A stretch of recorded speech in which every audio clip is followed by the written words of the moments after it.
talking about the problems with methane. So a blade of grass tips over and dies, and it rots. It creates methane. A cow can eat that same blade of grass, and it produces the same exact methane. So that's like high school biology. However, when it's discussed in Congress, it's cows eating grass are destroying the environment, even though cows eating grass are the environment. So the whole argument's sort of false. And now we have pharmaceutical companies that are supporting, and sort of the AMA is also supporting this idea because they like sick people. They make great customers. So it's two forces that are pushing to make the most nutritious food available, that being animal protein, either illegal or sanctioned or overtaxed or something like that. What can be done? Like, how can we protect the beef industry?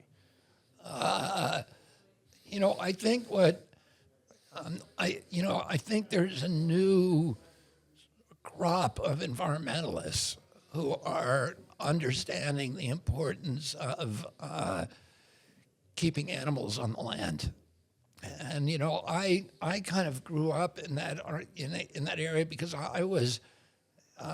I spent a lot of my career suing factory farms. And I've probably sued Smithfield more than any other attorney, Tyson's, Purdue, Bo Pilgrim, all of the big, Wendell Murphy, all of the big mass, CAFO, concentrated animal feed operations. Sure. And what's happened is a transformation of land use. And what I think more and more, and so they're now,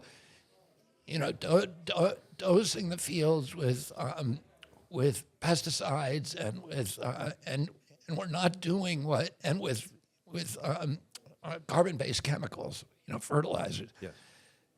And what we've learned is it's destroying the soils, and that the best thing that you can do for the climate is to have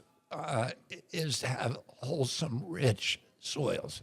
Right. And the best way to aerate the soil and to make sure that it's healthy is by having ungulates on it who are tearing up the earth with their hooves, who are spreading manure on that soil and returning soil health. And when it's a healthy soil, you're absorbing a lot more carbon. So if your primary concern is carbon, it solves that problem, but also does a lot of other good things for the environment. It helps rainwater to permeate the land rather than to run off across the surface, and which is very, very destructive not only of soils but also of the water systems, et cetera. So I think there is a sort of a new.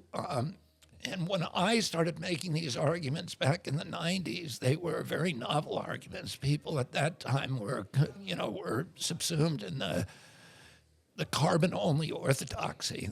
That's the only important issue. Right. And I think more and more environmentalists coming up, including one of the leaders of that movement is a guy called Charles Eisenstein, who is one of the messaging director for my campaign. So, I think you've got a whole bunch of people in this campaign who are very much in favor of regenerative agriculture, very much against the idea of synthetic foods. Right. And other, eating insects and all the other weird ideas that are coming from the corporate kleptocracy. Practically unusable protein by the human body, but nobody really talks about it. Nobody even knows what's in it. I mean, nobody really even knows what's in real meat. I mean, there's so much of it. Essential amino acids of And vitamin the- B12. right, Like, you can't survive for Right. more than 7 or 8 years without it. Yeah. Now, fortunately for vegans, statistically, they do eat meat when they're drunk. So they'll probably do okay long term, but we need to keep healthy food on the shelves at the grocery store. Yeah. It is so important for America to understand that you understand this. Yeah. Well, Awesome. done. Thank you so much. Yeah. I love that tie. That's it. That's all I got.